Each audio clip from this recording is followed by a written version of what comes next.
ডাক্তারবাবু, ডাক্তারবাবু, কি হয়েছে? আমার মেয়েটাকে দেখুন, দুদিন থেকে না প্রচণ্ড পেট ব্যথা। হ্যাঁ, কিছু খেতে পাচ্ছে না, ঘুমাতে পারছে না, শুধু পেট ব্যথা। দেখুন তো কি কি হয়েছে। হয়েছে ওর? বললাম না পেট ব্যথা। হ্যাঁ, আর খেয়েছেটা কি? ও তো ফাস্ট ফুড টাইপের জিনিস বেশি খায়, তারপর জাঙ্ক ফুড খায় বেশি।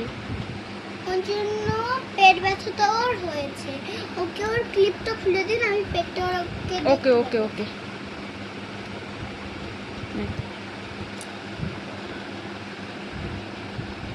ওর পেটের ভিতরে অনেক জার্মস আছে। ও যে চিপসগুলো খায় ওই জন্য ও যে মানে হাত ধোয় না, মানে ওই প্লাস্টিক থেকে জীবাণুগুলোর হাতে চলে যায়, মুখের দিকে চলে যায়।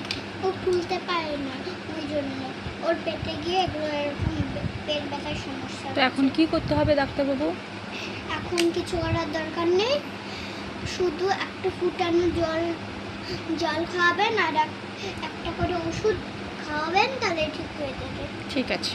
তাহলে ও যদি আরো বেশি করে খায় তাহলে কিন্তু আরো পেট ব্যথা হবে আর কিডনি হবে। ঠিক আছে।